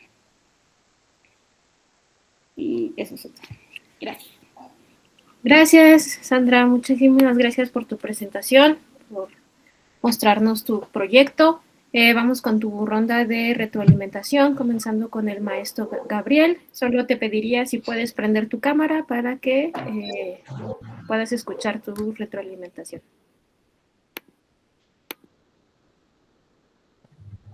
Espero que tenga la cámara. Muy inicio. Puede iniciar, Okay. profesor. Bueno, pues igual, Sandra, pues también felicitarte. Es un tema bastante interesante. Creo que yo me quedaré con dos elementos. El planteamiento del problema que tú haces, y en segundo momento hablaré un poco de lo metodológico. En el sentido de esta cuestión de acercamiento al objeto, del planteamiento del problema que tú sitúas, no están precisamente de esos estudios locos, ¿no? Que pues son algunas formas que tenemos muy particulares de nombrar a nuestros estudios, y claro que se vinculan con formas muy particulares de pensar nuestros objetos, ¿no? ¿Qué tanto esta visión de la locura, visibilización, perdón, la lectura en la Pedro Castellanos, se puede hacer no solamente a través de la aplicación de instrumentos muy técnicos, un test, una valoración psiquiátrica, médica, cuando quizá sabemos que desde la ciencia de la racionalidad moderna eso se sitúa en una forma de pensar y de validar la formación humana medible, cuantificable, estructurada, y que en ese sentido podemos pensar que la locura tiene una explicación universal. Sin embargo, no es así, y tú lo planteas correctamente en esta forma de pensar y de reflexionar sobre la locura en un contexto muy particular. Y creo que la locura, desde la forma en que tú lo sitúas, pues también debe llevarnos a otras formas de explicarnos la locura, que tenga otros locus de enunciación, y que no necesariamente tengan que comprenderse y explicarse desde estas disciplinas médicas, de alguna manera que plantean un control de la conducta a través de procedimientos muy estandarizados, ¿no? Creo precisamente que esta forma de acercarte al objeto de estudio tiene que ver precisamente con la experiencia del sujeto. Es otra forma de crear y de construir conocimiento. Una forma de construir conocimiento que no se vincule con procedimientos esquemáticos, estandarizados, procedimentales, sino que el principal elemento, y aquí ya me vinculo con lo metodológico, es la experiencia. Hay un autor que se llama Benjamín Berlanga, que hace un fuerte cuestionamiento a la intervención educativa, porque la intervención tiene una connotación médica, una connotación militar, una connotación del control del cuerpo, como también la educación y otras disciplinas intentan controlar la conducta a través de procedimientos de intervención, donde se te vende la cura, pero también la enfermedad y el remedio. Y esa intervención que no le pregunta al otro lo que tiene, simplemente se aplican procedimientos estandarizados y se le dice al sujeto, tú tienes esto y tómate esto. No se le pregunta al sujeto lo que le pasa, lo que le sucede, no se le pregunta sobre su vida, no se le pregunta sobre sus experiencias. Dice Berlanga que la experiencia es lo que nos pasa, nos pasa, lo que me sucede a mí, pero que también tiene implicaciones con el otro. Pues habla de lo que nos pasa. Y la experiencia es eso precisamente, lo que le acontece al sujeto que le hace tomar decisiones en torno a su vida. Pero eso a la intervención no le interesa. Lo que le interesa es el dato, la estadística. Si vas a un hospital o un psiquiátrico, como tú lo planteas, tú dejas de ser humano y te conviertes en una cama de hospital, o en una matrícula, o en una cartilla de vacunación, o una cartilla de control, ¿no? Es una deshumanización a través de, como dice Althusser y otros pensadores del marxismo, un aparato ideológico del Estado, ¿no? Yo hace rato hablaba de una bipolaridad de política, como lo plantea Foucault, que también habla de un control del cuerpo, pero también hablamos de un aparato de control ideológico, como puede ser la cárcel, como puede ser el manicomio, como puede ser la escuela, o como pueden ser los hospitales. Ese control de la vida del sujeto a través de la implantación de un proyecto de Estado, a través del control del cuerpo. Entonces, hay también muchos autores que nos hablan de otras formas de construir lo metodológico, donde lo que interesa es el testimonio, la narrativa, la experiencia, lo que le sucede al sujeto. No el dato, no el número, no la estadística, no la gráfica de pastel o la gráfica de barras. Lo que le interesa al sujeto es la experiencia y el testimonio, porque el testimonio y la narrativa es lo que le da sentido y figura al objeto que destruye. No un objeto que se pueda universalizar, sino un objeto que cobra sentido en cuanto que ese objeto me afecta. Y cómo ese objeto se construye y se configura a partir de lo que me pasa a mí en relación con otros. Entonces creo que esta forma de pensar lo metodológico, que es tu proyecto, creo que es una forma acertada de pensar este objeto que tú planteas, y que también se vincula con formas críticas de pensar la educación como tú lo hablas con Freire. Si hablamos de un pensamiento crítico en educación con Freire, también tenemos que pensar en una forma crítica de hacer investigación. No podemos pensar en Freire y hacer procedimientos sistemáticos, procedimentales, del positivismo, pues sería un contrasentido. Si hablamos de un planteamiento crítico del objeto de estudio, también tenemos que hablar de una metodología crítica que rompa con esos esquemas endiosados de la ciencia moderna, procedimental, positivista, y pensar en otras formas de recuperar la experiencia y que la experiencia que posicione precisamente lo que le pasa al sujeto, ¿vale? Pues termino diciéndote que esa ruta metodológica y ese acercamiento al objeto que tú planteas, desde mi perspectiva, no con tu trabajo, pero estoy muy de acuerdo con él. Muchas gracias. Muchas gracias, maestro. Pues vamos con los comentarios del maestro Ulises Sandoval. Adelante, maestro, lo escuchamos con su retroalimentación. Bien, pues me sorprendo de la presentación. Gracias, Sandra, también por esta experiencia. Me sorprendo porque pues es una forma distinta, ¿no? Claro, coincido con el maestro Gabriel. No hay una sola forma de investigar y a veces un planteamiento nos lleva a descubrir 1000 caminos o un camino distinto, el cual no conocíamos, y quizá solamente el primer planteamiento fue un pretexto para acercarnos a algo que nos interesa o que nos conecta, ¿no? Entonces, ante eso, me parece de entrada tu tema, el tema como tú lo planteas, me parece muy retador, muy disruptivo, digamos, desde una palabra más clara. Esta parte de hablar de locura, no cualquiera lo aborda.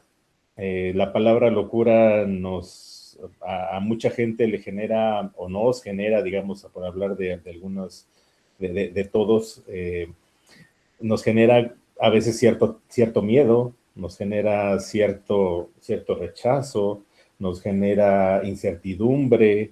O sea, la palabra locura no es fácil de manejar, ¿no? No cualquiera lo maneja, no cualquiera se mete a ese tema, y pues qué mejor que creo que lo plantees tú, que tienes una experiencia, nos comentas en tu presentación, muy cercana al tema, no como tal a la locura, sí al tema, me refiero a la experiencia de ser, creo que le llamabas tú persona psiquiatrizada.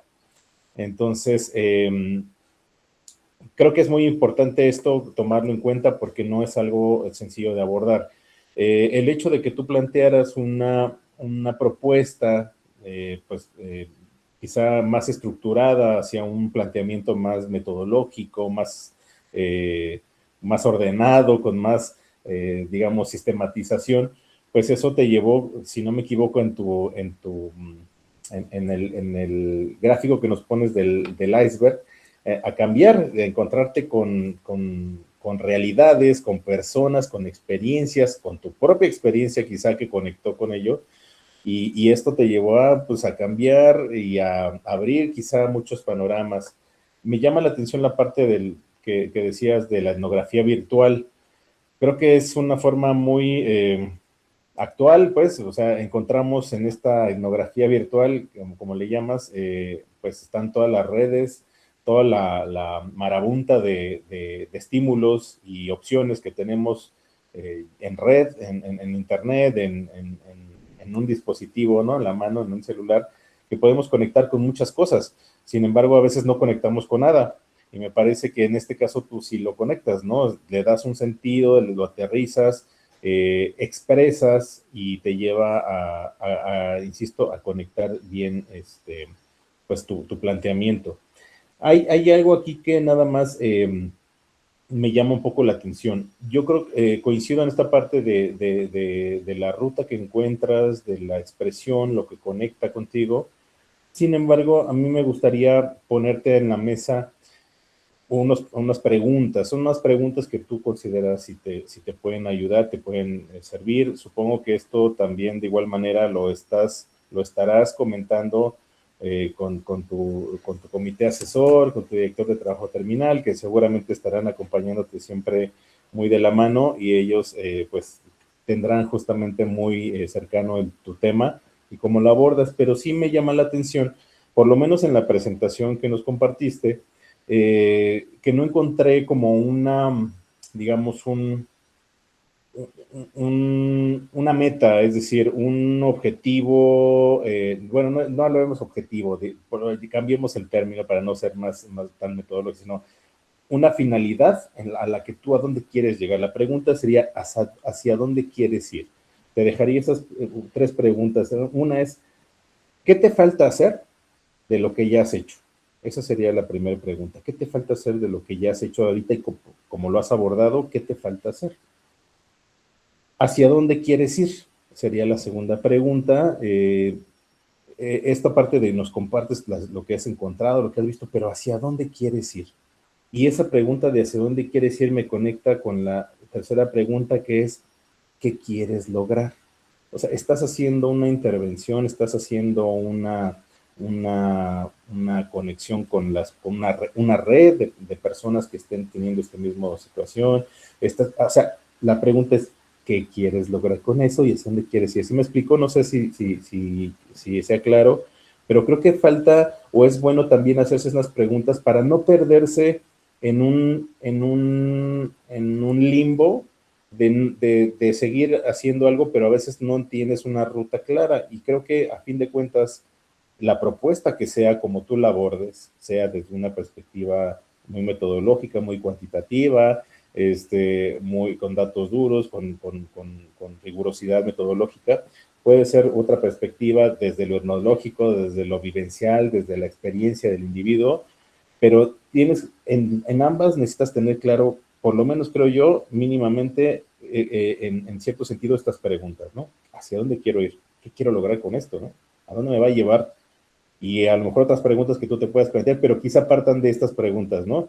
¿Qué quiero lograr? ¿Qué me va a dejar? ¿Qué voy a dejar ahí como granito de arena? No sé, quizá eso sería bueno para que le des como concreción a lo que estás proponiendo, porque a fin de cuentas esto es un proyecto también, sea desde la perspectiva que tú quieras, pero me parece que esto lo estás haciendo con una finalidad de llegar a algo, ¿no? Quizá esta definición de que tú lo tengas claro, a lo mejor no lo vi en la presentación, insisto, y a lo mejor tú sí lo tienes muy claro, ojalá que así sea, y entonces ya estas palabras, pues, insisto, de tomar cuenta, no tendrían mucha resonancia, pero me parece que si no es así, sería de mucha utilidad que lo tengas más claro y quizá puedas ir, digamos, sumando más causas, sumando más perspectivas, sumando más finalidades o digamos, rutas de hacia dónde quieres ir, ¿no? Con este proyecto. Ante eso, pues, eso sería mi opinión. Felicidades por digamos, lo retador que es este tema, la forma en la que lo estás abordando, y espero que continúes y llegues a un buen camino donde puedas encontrar justo lo que estás buscando con este proyecto. Gracias, Andrea. Muchas gracias, maestro Ulises, por sus comentarios. De nueva cuenta, muchísimas gracias a ti, Sandra, por tu participación y tu presentación. Bueno, pues con esto concluimos todas las participaciones destinadas a esta mesa. Quiero hacer una valiosa aportación para las personas que estuvieron hoy con nosotros, especialmente a los comentaristas que nos estuvieron dando sus retroalimentaciones. Y pues bueno, gracias a la asistencia a todos a este 10º coloquio de investigación de posgrado de la Universidad Rosario Castellanos, en la que se están presentando 488 trabajos de investigación y están distribuidos en 117 mesas de trabajo, en las cuales están retroalimentadas por 165 especialistas académicos de diversas instituciones de educación superior, tanto nacionales como internacionales. Bueno, pues les reitero nuestro agradecimiento. Muchísimas gracias por acompañarnos el día de hoy en esta mesa. Les deseo que tengan una excelente tarde y yo termino con el lema de nuestra universidad: otro modo de ser humano y libre, otro modo de ser. Gracias y muy buena suerte a todos.